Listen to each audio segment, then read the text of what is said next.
आप देख रहे हैं SDM न्यूज़। मैं हूँ रियाज अंसारी। इस वक्त मैं महाराष्ट्र के तारीखी शहर औरंगाबाद से बात कर रहा हूँ और आज का जो मेरा विषय है, आज का जो मेरा सब्जेक्ट है वो अरबी मदारिस को लेकर है। देखिए, आज मेरे हाथ में औरंगाबाद से प्रकाशित होने वाला, औरंगाबाद से शाये होने वाला औरंगाबाद टाइम्स पेपर है उर्दू का। ये मराठवाड़े का महाराष्ट्र में बहुत मकबूल-ए-आम पेपर है, बड़ी संख्या में इसे पढ़ा जाता है और बड़ा लोकप्रिय पेपर है। इस पेपर के संडे एडिशन में आज के अंदर के पेज पे देखो एक न्यूज़ आई है और उसमें ये लिखा हुआ है कि यूपी के 13,000 दीनी मदारिस को बंद करने SIET की सिफारिश कबूल। इसके अंदर का मतन में है। देखिए, 13,000 मदरसे बंद करने की सिफारिश की है SIET ने और इसके अंदर बहुत सी ऐसी बातें हैं। जब ये न्यूज़ वायरल हुई तो सोशल मीडिया पर, फेसबुक पर यह बहुत ही मुसलमानों में बेचैनी पाई गई, देखी गई कि भाई यूपी की हुकूमत जो है तो मदारिस के ऊपर इनकी बुरी नज़र है या मदारिस को बंद करने के ख़िलाफ़ एक साजिश है। ऐसी तरह तरह की बातें चल रही हैं, बहुत सी बात है। लेकिन अगर बारीकी से इस न्यूज़ को अगर पढ़ा जाए, देखा जाए, तो कहीं ना कहीं मुसलमानों के जो मदरसे के ज़िम्मेदारान हैं उनको भी कहीं ना कहीं अपने गिरेबान में झांक के देखने की ज़रूरत है। देखिए, अंबिया उलमा के वारिस होते हैं। उलमा इकराम का एहतराम करना, उनका इकराम करना, ये हर एक की ज़िम्मेदारी है। लेकिन बड़े अफसोस के साथ कहना पड़ता है कि जो मदरसे चलाने वाले हैं कहीं ना कहीं वो आलिम दीन ही होते हैं। कोई ऐरा गैरा मदरसा चला नहीं सकता। कोई ना कोई मदरसे के ज़िम्मेदारान जो भी मदरसा सोसाइटी बना के खोलते हैं, एक कमेटी बनाकर, कहीं ना कहीं वो कोई ना कोई मदरसे से फारिग होते हैं। आलिम बोलो, मुफ्ती बोलो, जो भी है उस तरह के कार होता है। अब सवाल ये है कि एक तरफ पूरे मुल्क में मदरसों का जाल बिछा हुआ है, जिसको लेकर फ़िरका परस्त ताकतें बोलिए, कुछ फ़िरका परस्त जो है तो लीडर बोलिए, उनकी नज़र में मदरसे पहले ही खटकते हैं कि मदरसे क्यों चल रहे हैं, कैसे चल रहे हैं।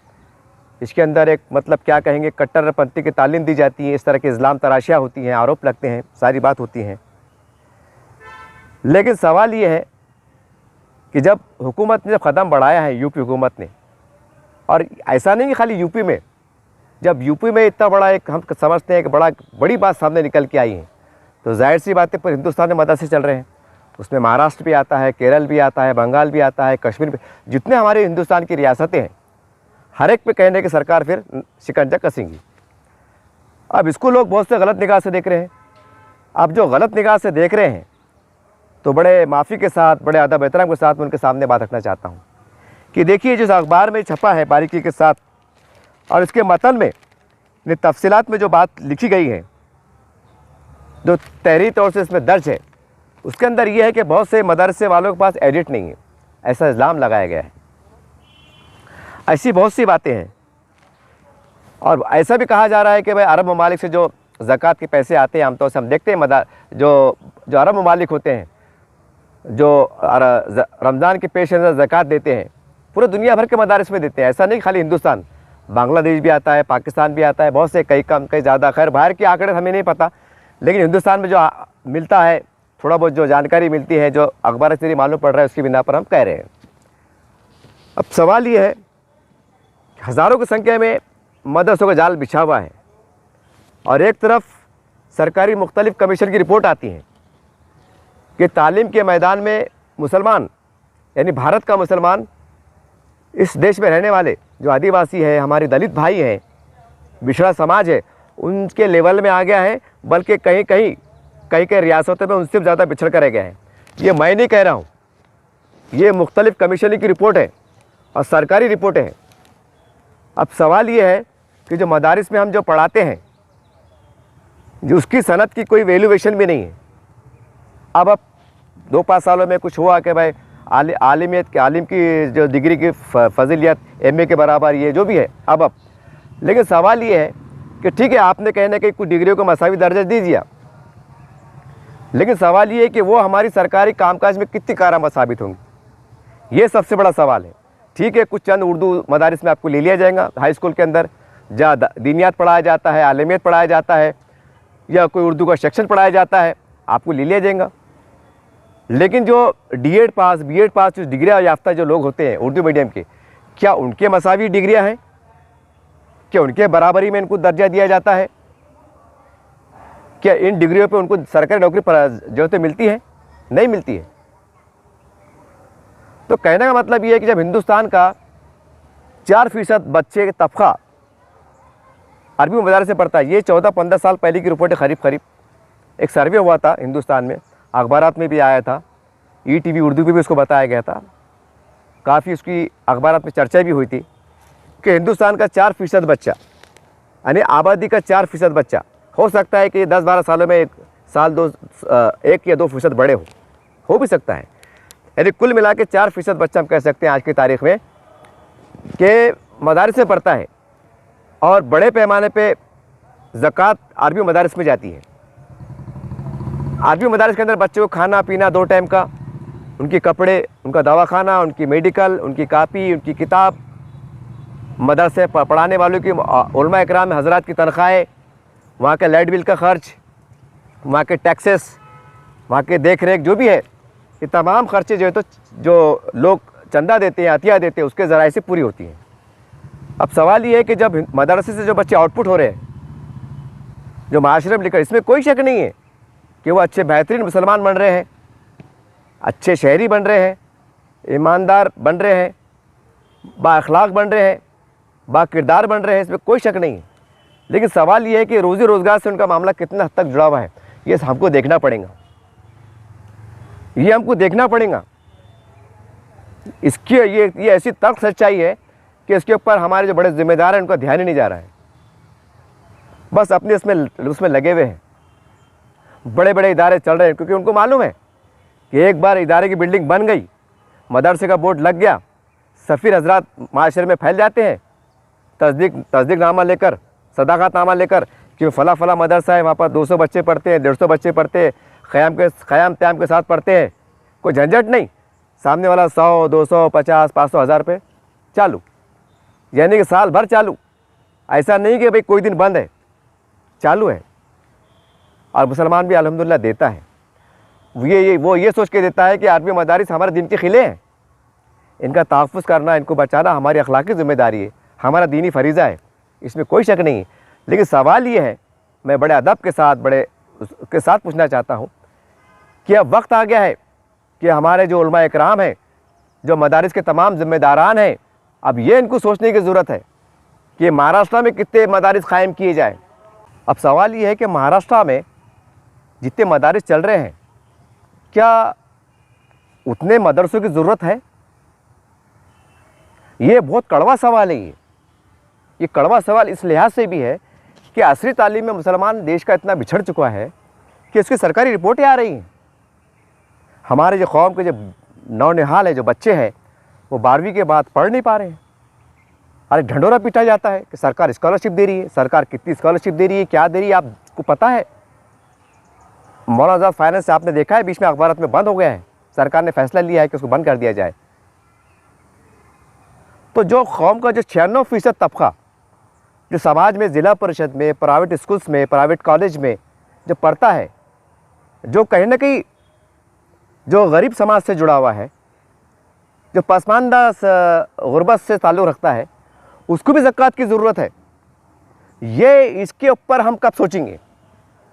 96% मुसलमानों की आबादी का जो बच्चे हैं, वो जो कॉलेज में पढ़ते हैं, वो कोई रिक्शे चलाने वाले का बेटा है, कोई हमाली काम करने वाले का बेटा है, कोई पान टपरी चलाने वाले का बेटा है, कोई कपड़े की दुकान में काम करने वाले का बेटा है, कोई चाय का ठेला लगाने वाले का बेटा है, कोई छोटा मोटा कचरा चुनने वाला भंगार में दुकान में काम करने वाले का बच्चा है, छोटे छोटे जो है तो कारोबार करने वाले के बच्चे हैं, या उनकी बच्चियां हैं जो कॉलेज पढ़ रही हैं, ये स्कूल हाई स्कूल पढ़ रहे हैं, आला मुकाम पे जाना चाहते हैं, तो वहाँ पर हमारे पास ज़कात का कोई निज़ाम ही नहीं है ही नहीं।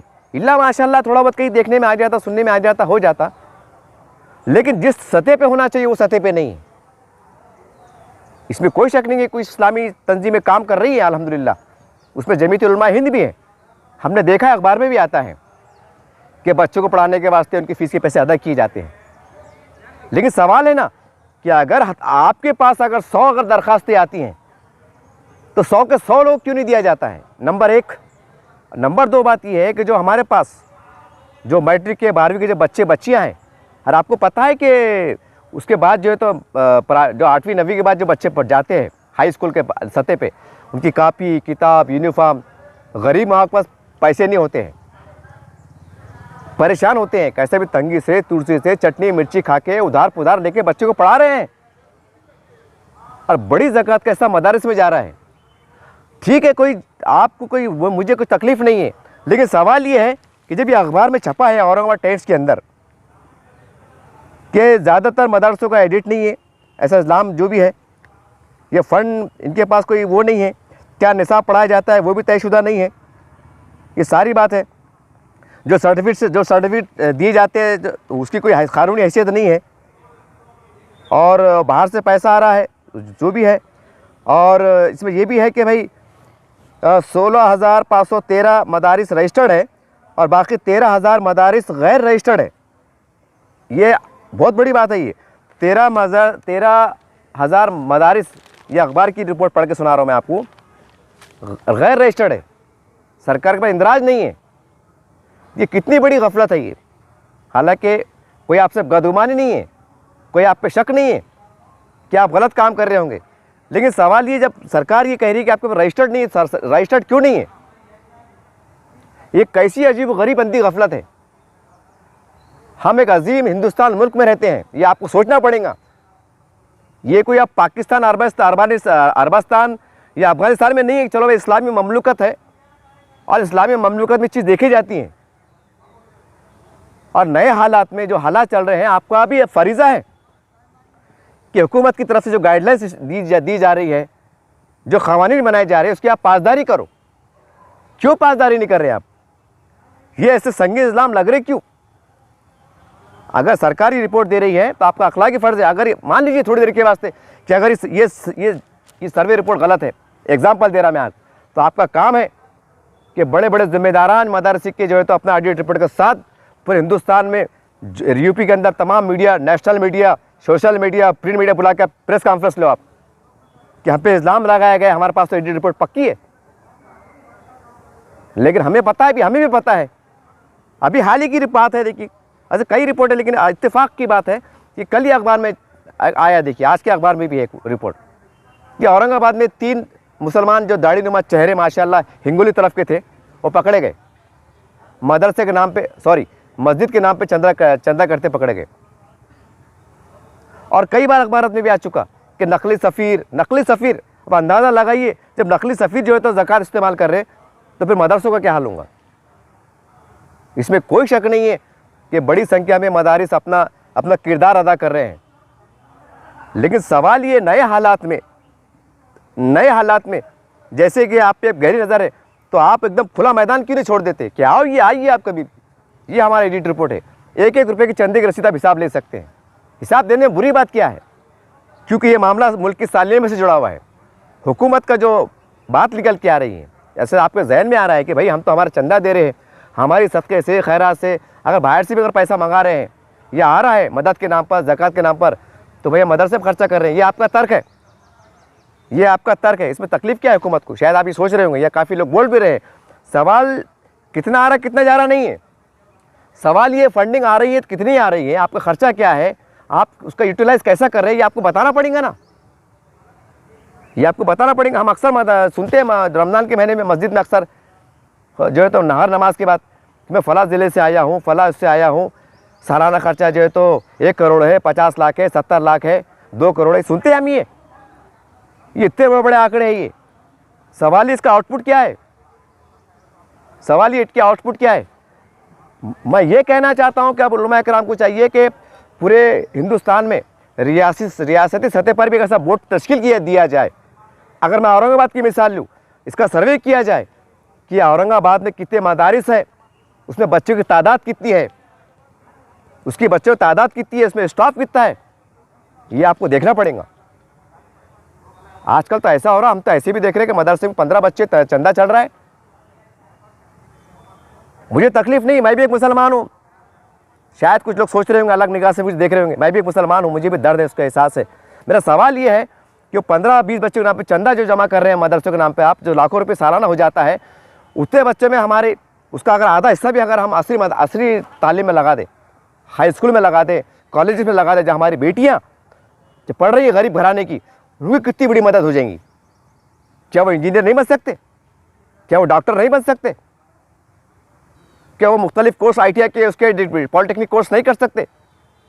मजबूर है, वो मजबूर है। जबकि कसम खुदा की अगर ज़कात का अगर सही यूटिलाइज अगर सही तरीका रह जाए तो कोई भी पूरे हिंदुस्तान का या पूरे महाराष्ट्र का या पूरे औरंगाबाद का कोई बच्चा, गरीब बच्चा, ये नहीं कहेगा कि मेरा बाप हमाल है, मेरा बाप मिस्त्री काम करता लेकिन मैं परेशान हूँ। कोई ये नहीं, वो कहेगा कि अल्लाह खैर का मामला करे, हमारे ज़कात का निज़ाम इतना बेहतर है हमारे महल्ले जात में, हमारे शहर में, कि ज़कात के निज़ाम के तहत हर कॉलेज के बच्चे की फ़ीस, उसका यूनिफॉर्म साल भर का, यहाँ तक कि ट्यूशन की फ़ीस ज़कात के निज़ाम के तहत अदा की जाती है।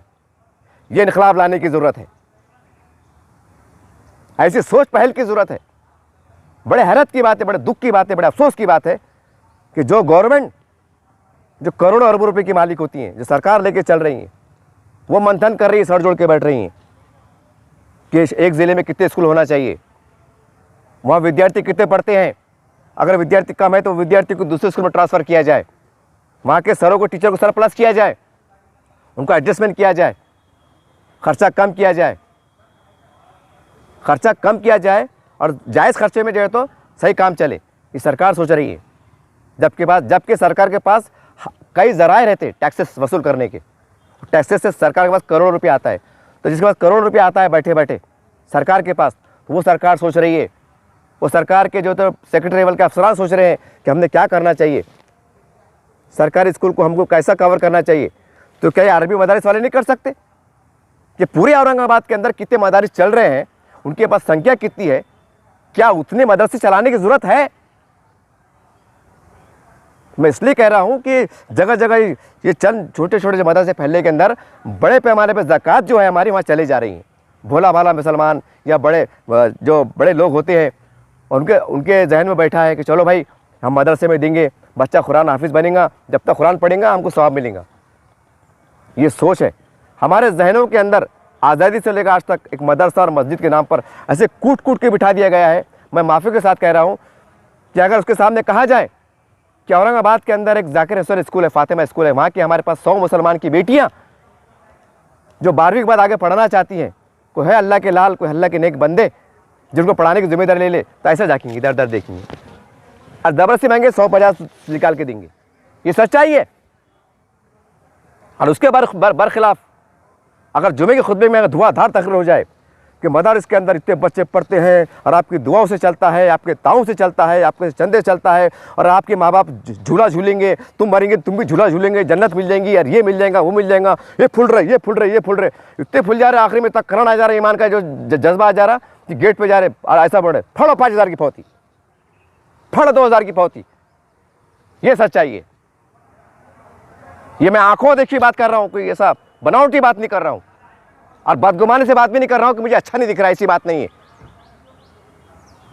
लेकिन सवाल ये है कि कब तक ये चलेगा, कब तक? ये मामूली बात नहीं साहब। मदरसे पे आज आ रही है तो पूरे मुसलमानों में बेचैनी का माहौल पाया जाता है। मुसलमानों को लगता है कि हम पे हमले हो रहे हैं, मुसलमानों को लगता है कि हमारी शिनाख्त मिटाई जा रही है। ये कोई मामूली बात नहीं है, ये बहुत बड़ी बात है। अब उलमा इकराम को चाहिए कि वो रियासती सतह पर, ज़िला जाती सतह पर ऐसा निज़ाम तश्कील दे और भाई ऐसा निज़ाम भी तश्कील दे कि ऐसा बोर्ड बनाया जाए कि बोर्ड की मंजूरी के बगैर कोई मदरसा कायम नहीं कर सकता। और उनको पूछना पड़ेगा, अगर फ़र्ज़ करो मैं आलिम दीन हूँ, एग्जाम्पल मैं दे रहा, अगर मेरी इरादा है कि चलो कोई शहर में, खेड़े में, पहाड़ी में मदरसा खोल लेते हैं, अगर मैं बोर्ड के पास जाता हूँ कि साहब मैं गंगापुर में मदरसा खोलना चाहता हूँ, मैं मिसाल के तौर पर दे रहा, तो वो मदरसे को जिम्मेदार ने पूछना चाहिए, अंसर साहब बैठिए, आप मुफ्ती साहब बैठिए, आप कहाँ खोलना चाह रहे मदरसा? आप गंगापुर में।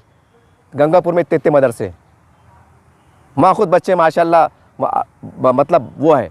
ऐसा नहीं है कि भाई मदरसे में फ़र्ज़ करो अगर 200 की जगह है तो 300 बच्चे आ रहे, 100 बच्चे कहाँ जाएंगे? उस सूरत में बोल सकते हैं कि मदरसा डालना ज़रूरी है। यहाँ तो सब मामला है, सब मामला अजीब गरीब चल रहा है। बड़ी बड़ी बिल्डिंग है, डबल माली की जो भी है, मैदान है, सारी बात है। ये सोचना पड़ेगा ना, अपने गिरबान में झाँक के देखना पड़ेगा ना कि भाई हमारे पास जो भी है 100 बच्चे हैं, स्टाफ कितना है, खाना पीना कितना लग रहा है, तो क्या ऐसा मुमकिन नहीं है कि वो 100 बच्चे के खरीब के मदरसे के अंदर सरप्लस किया जाए? कोई बड़ी वहाँ का अगर किसी का बड़ा मदरसा है तो अतराफ़ के 2-3 मदरसे के बच्चे बिल्डिंग में लाके एक जगह जमा किया जाए और वहाँ मदरसे के अंदर हम पढ़ाया जाए, निज़ाम तश्कील दे, ताकि हमारा खर्च कम हो और वो पैसे से वही बच्चों को या फिर वो जो मदरसे की बिल्डिंग खाली हो रही वहाँ पर एक बेहतरीन कॉलेज कायम करो आप। पहली से लेके तो 12वीं तक मराठी मीडियम हो, उर्दू मीडियम हो, इंग्लिश मीडियम हो, वही चंदे से आप एक असरी तालीम के इदारे खड़े करो, क्योंकि ज़मीन हमारे पास अवेलेबल तैयार पड़ी हुई है, बिल्डिंगें तैयार पड़ी हुई है, जाहिर सी बात है। तो इसके ऊपर कब सोचेंगे आप कि खाली ये सोचेंगे? इसमें एक ये भी देखिए, मैं जब आखिर में पढ़ रहा था तो ये लाइन से भी मुझे कोई बदगुमानी नहीं है, अब लाइन पढ़ के सुना देता हूँ लाइन में क्या लिखा हुआ है। वो लाइन में ये लिखा हुआ है कि शिशु मंदिर भी हज़ारों करोड़ों का फंड जमा करते हैं। जैसा हमारे अरबी मदारिस होते हैं, जैसा हमारे जो हिंदू भाई के जो शिशु मंदिर होते हैं, जैसा जो उनके जो बच्चे पढ़ते हैं, लेकिन पूरा शोर सिर्फ दीनी मदारिस है। मुसलमान हिंद को इन हालात का सख्ती से नोटिस लेने की ज़रूरत है। यकीनन मुसलमान एक सख्त आजमाइश हालात से दो चार होते जा रहे हैं, लेकिन इससे क़ब्ल के हालात मज़ीद बद से बदतर हो जाए, हमें मैदान अमल में आकर इन हालात को काबू में करने की जमहूरी हदूद में क़ानून की पासदारी करते हुए अपने शहरी हुकूक़ का इस्तेमाल करते हुए मनसूबाबंदी करनी चाहिए। ये खामोशी और गफलत हमारी नौख़ैस नस्लों के लिए तबाही का पैगाम है। ये आखिर की 2 लाइनें।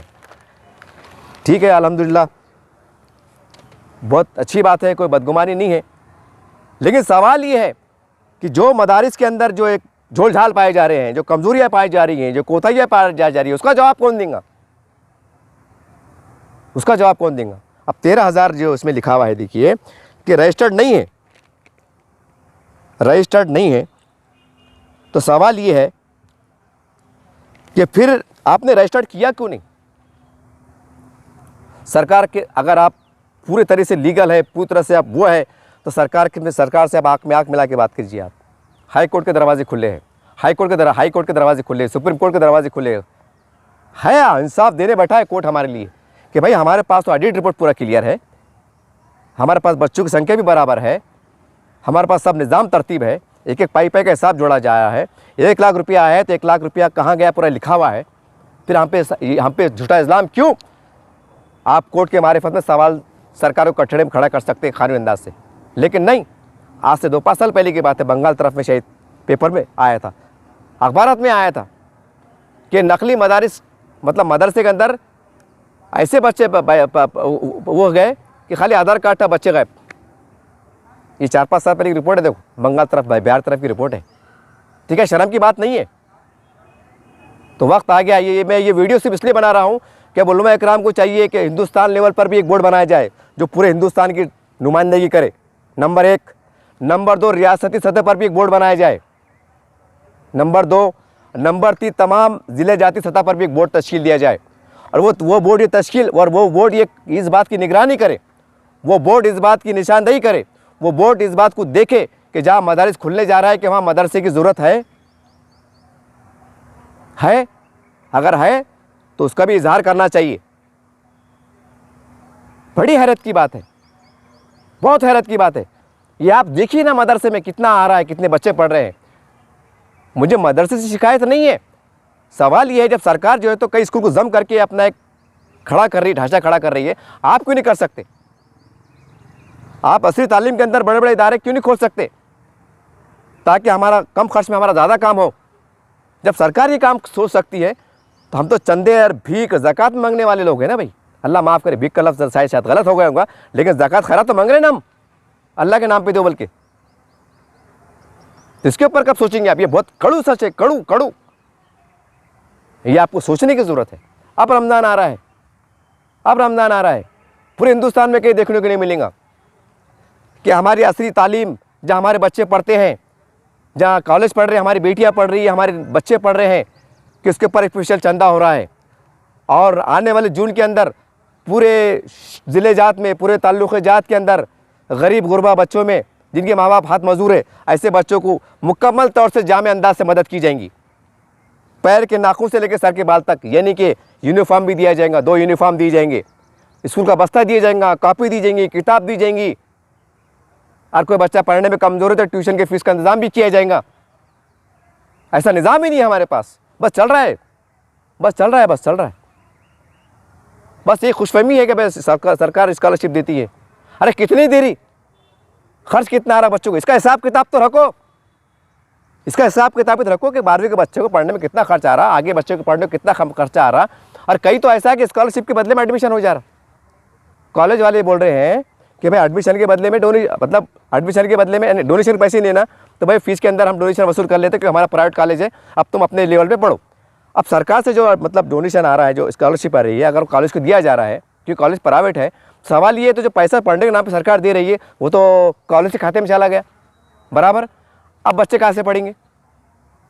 साल भर की एक किताब 200-300 की आ रही, यूनिफॉर्म आ रहा, सारी बात आ रही, ये कुछ फीसें सही कहाँ से भरेंगे? और हम बोल रहे हैं कि मुसलमान के बच्चे पढ़ रहे नहीं, हमारे पास डॉक्टर मास्टर लिखा रहे नहीं, हमको ऐसा जाल बिछाना पड़ेगा। ज़कात के निज़ाम के अंदर खाली मदरसे ही क्यों, महदूद दायरा क्यों, उसके अंदर बड़े लेवल पे आप ऐसा तस्वर क्यों नहीं पाया जाता? कि मिसाल के तौर पर अगर मैं गरीब हूँ, मैं आपको मिसाल दे रहा, मैं गरीब हूँ, मेरे को 4 बच्चे, 2 बेटी 2 बेटियाँ हैं, अगर मेरे बच्चे होनहार है और मैं रिक्शा चलाता हूँ, तो मेरे दिल में एहसास होना चाहिए कि मेरे माशरे में मेरे उलमा इकराम ने एक ऐसा निज़ाम को कायम किया है, ज़कात के निज़ाम कायम किया है कि अल्हम्दुलिल्लाह के 12वीं के बाद जब पढ़ा नहीं सकता तो अल्हम्दुलिल्लाह ज़कात के निज़ाम के साए में, ज़कात के निज़ाम के तहत मेरे 4 बच्चे पढ़ लेंगे अल्हम्दुलिल्लाह। मुझे ऐसा तस्वर होना चाहिए, मुझे ऐसा इत्मीनान होना चाहिए। ये मेरे को इत्मीनान क्यों नसीब नहीं हो रहा है? इसका कोई सिस्टम है आपके पास? और क्या बोलते हैं 1000 साल हुकूमत करे। बड़े अफसोस की बात है, बड़े शर्म से डूब मरने वाली बात है कि जिस कौम ने इस हिंदुस्तान के ऊपर 1000 साल तक हुकूमत की और वो मदरसे को सही तरीके चला नहीं पा रहे, इस पर इस्लाम तराशियाँ हो रही हैं। अफसोस की बात है कि ज़कात के निज़ाम के तहत पूरे हिंदुस्तान में एक ऐसा लाएमल बनाने में नाकाम साबित हुए हैं कि हमारे इसके अंदर हमारे बच्चे पढ़ें, हमारी गरीब बेटी को इज्तिमाई शादियाँ हों, हमारा मदरसे का निज़ाम भी सही तरतीब चले, कोई निज़ाम नहीं चल रहा है। बस कई लहर आ जाती है, कुछ हो जाता है, इक्का दुक्का शादियाँ हो जाती है, टाई फिश, कोई मामला ज़ोर शोर से उड़ गया, उसके ऊपर थोड़ा काम हो गया, फिर बाद में हालात बढ़ गए, बाद में क्या हो रहा क्या नहीं हो रहा किसको खबर नहीं आ रही है, किसको खबर नहीं है। क्योंकि मदरसे के नाम पर मैं चश्मदीद गवाह हूँ और लाखों मुसलमान गवाह होंगे शायद कि अगर मंडी में जाता है तो मदरसे का सफ़ीर आता है, 5 रुपये की चिट्ठी लेकर, 10 रुपये की चिट्ठी टिकट रहता है कि साहब मैं फ़लाँ मदरसे से आया हूँ, इतने बच्चे पढ़ते हैं और आपके ज़रिए से चंदे से काम होता है। बेचारे 10 रुपये देते हैं, 20 रुपये देते हैं, 50 रुपये देते हैं, 100 रुपये देते हैं, कोई ज़्यादा भी दे देते हैं, खाली नहीं बेचते हैं। आखिर दर्जे में 5 रुपये देता ही है, उन्हें बोलता चलो यार अपन पान खा के थूक देते, तो 5 रुपये देने में क्या जाता है, 5 रुपये। अब सोचिए आप, अगर 1 लाख मुसलमान अगर 5 और 5 रुपये दे रहे हो तो 1 लाख रुपये रोज़ जमा हो रहा है। 1 लाख जब रोज़ जमा हो रहा है तो महीने कितने जमा हो रहे हैं, महीने कितने हो रहे हैं आप लगाइए आप, फिर साल के कितने हो रहे हैं। ये तो एक छोटा सा एग्जाम्पल है। कहने का मेरा वीडियो बनाने का एक ही मकसद है, अब वक्त आ गया है कि हम हमारे ज़कात के निज़ाम को, दायरे कार को बढ़ाए और ऐसा साफ सफाइयत के साथ बढ़ाए कि इल्ज़ाम लगाना तो बहुत दूर की बात होगी, शक भी उनको शक करने पर 100 बार सोचना पड़े कि इदारे पे हम शक कैसा करें, या उल्टे पुल्टे धंधे चढ़ रहे होंगे या गबन के मामला चढ़ रहे होंगे, वो शक भी नहीं करे, इतनी उसके साथ करना पड़ेगा। आज देखो आपने देखा होगा, मेरे चैनल पे मौजूद है गए साल का वीडियो कि आप बोल रहे हैं जनाब ये मदरसों की देन है, उलमा पैदा हो रहे हैं, आलिम दीन पैदा हो रहे हैं। भाई मुझे तकलीफ़ नहीं है, लेकिन सवाल ये है कि एक तरफ हमारी जो 40 लाख बेटियां पिछले 10-12 सालों के अंदर 40 लाख मुसलमान की बच्चियों ने अपने मज़हब छोड़कर हिंदू धर्म में जाके शादी की, अपनी मर्ज़ी से शादी की है। भाई इसका भी तो महासभा करना पड़ेगा ना, क्या ऐसा बोलने से काम चलने वाला कि माँ बाप ने पैदा करे, माँ बाप को छोड़ना सोचना पड़ेगा। अगर कहीं गुर्बत का मामला होगा उसका जिम्मेदार कौन? फिर कोई गुर्बत के मारे, आज औरंगाबाद शहर की मिसाल ले लो, मैं चाहूँ तो वीडियो बता सकता हूँ, लेकिन तकलीफ होती बताओ तो क्या बताऊँ। ऐसे ऐसे वाक़यात हो रहे हैं जो गुर्बत के मारे गलत धंधे हो रहे हैं, मैं सबूत भी दे सकता हूँ। हाय अफसोस, खैर वो अल्लाह पूछेगा उनसे, क्योंकि अंधाधुंध कारोबार चल रहा है। मैं औरंगाबाद की मिसाल दे रहा हूँ, हिंदुस्तान की मिसाल नहीं दे रहा हूँ। हमारे पास कोई निज़ाम नहीं है, ऐसा निज़ाम नहीं है, निज़ाम।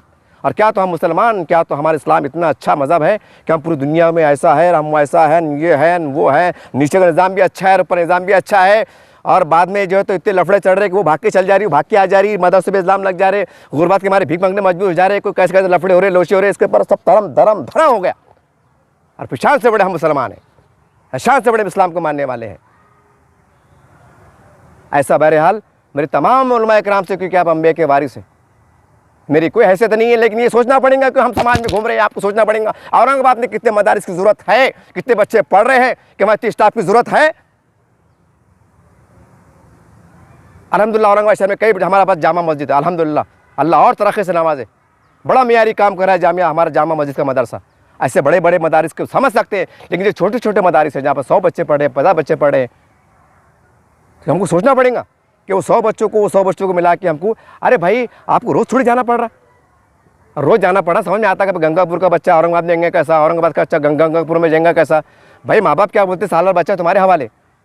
अगर वैजा मैं मिसाल दे रहा आपको, अगर गंगापुर में अगर इतने मदरसे हैं कि भाई 6 मदरसों में काम हो जा रहा, 10 मदरसे एग्जाम्पल, तो 4 मदरसों को बंद कर दो आप और 4 मदरसे के बच्चे इसमें कन्वर्ट कर दो आप, और बेहतरीन अंदाज से चलाओ। हम ये नहीं करेंगे मदरसे बंद करो कि बच्चों को कम करो, नहीं, अच्छी बात है, लेकिन 4 मदारिस के अंदर हम हमारे समाज के लिए, गरीब मुसलमानों के लिए, भलाई के लिए हम क्या कर सकते हैं, सोचने की ज़रूरत है, ये सोचने की ज़रूरत है, ताकि हम पे जो आरोप लग रहे हैं कि कट्टरवादी बन रहे हैं, दाढ़ी मुल्ला लेके चल रहे हैं, पता नहीं कैसे कैसे इस्लाम तराशी होती है, उनको बता दें हम कि देखो हमारे पास ऐसे इदारे भी चल रहे हैं, अक्ल कोई के मारिफत में माशाल्लाह चल रहे हैं, लेकिन ये हर मदारिस के ज़ेरे साए में चलना चाहिए। जहाँ मदरसा कायम हो रहा है वहाँ पर एक स्कूल भी चलना चाहिए, कॉलेज चलना चाहिए। जहाँ मस्जिद कायम हो रही है, तामीरी काम चल रहा है, तो हमें ऐसा निज़ाम बनाने की ज़रूरत है कि निज़ाम के मस्जिद के साए के अंदर भी हमारे पास एक कॉलेज चलना चाहिए, स्कूल चलना चाहिए। क्योंकि हमारे पास एक बड़ी बदनसीबी की बात है, बड़ी बेबसी की बात है, बड़ी शर्म की बात है कि जब कौम की मिल्लत की बात आती है, उनकी तरक्की डेवलपमेंट की बात आती है तो जेब में हाथ नहीं जाता है, लेकिन जब मदरसों की बात आती है, मस्जिद की बात आती है, तो गरीब से गरीब मुसलमान भी दे देता है, लो भाई दे लो, और वो ये सोचता है कि आखिरत में घर मिल जाएगा। अब जुमे में खुतबे में ऐलान करो कि अगर कोई मुसलमान अगर कोई गरीब बच्चों को साल भर पढ़ाता है तो अल्लाह उसको अजर देंगे, उसके बदले में भी जन्नत देंगे, ऐसा बोलना पड़ेगा। क्योंकि मुसलमानों के दिमाग में कूट के बात बैठी हुई है कि अगर मस्जिद में अगर मैं ईंट पे लगा दूँ तो मेरा जन्नत में घर पक्का, और कौन सा पक्का, रजिस्ट्री के साथ पक्का, ऐसा कूट के बिठा हुआ है। तो उलमा इकराम को भी चाहिए, बड़ा अदब से आपको आवाज़ दे रहा हूँ। देखिए समाज के अंदर सैलाब आए भाई, आपको आवाज़ दे रहा हूँ, कैसा बताना पड़ेगा जुमे के खुतबात में, आए मुसलमानों, अगर तुम्हारे समाज में तुम्हारे पड़ोसी बच्ची अगर अच्छी कोई तालीम याफ्ता है, वो अच्छी डॉक्टर बन रही है, तो उसको पढ़ाओ, सदक़े के ज़कात के पैसे से उसको दो, इसके बदले में भी आपको जन्नत मिलेंगी। ऐसा समझाओ उनको, उनका इस दिमाग की इस्लाह करो। हालात बस बदतर हो रहे हैं, बहुत कुछ चल रहा है, लेकिन क्या करें, बस एक अच्छे अंदाज से आपको मैं बोल रहा हूँ। उम्मीद करते हैं आप जागेंगे और यही साथ से कोई इनकलाब पैदा करो। जो हमें एक तंग नज़र से देख रहे हैं, तंग नज़र में हम चल रहे हैं, कुछ हमारी गलतियाँ हैं, हमारी खामियाँ, उसको उठना पड़ेगा। ये बोलने से काम चलने वाला नहीं कि हमारा हिजरा ऐसे नस्लों से मिलता है कि हमारे कदमों में ताज पड़े रहते हैं, वो ताज पड़े रहते, वो दौर चला गया, अब जूते भी नहीं है पैर में नसीब, ताज वो दूर की बात है, फटी चप्पल भी नसीब नहीं हो रही, इतना पूरा टाइम आ गया है। उम्मीद करते हैं आप जागेंगे। बोला चला माफ़, देखते रहिए आप चैनल। जय हिंद, जय महाराष्ट्र।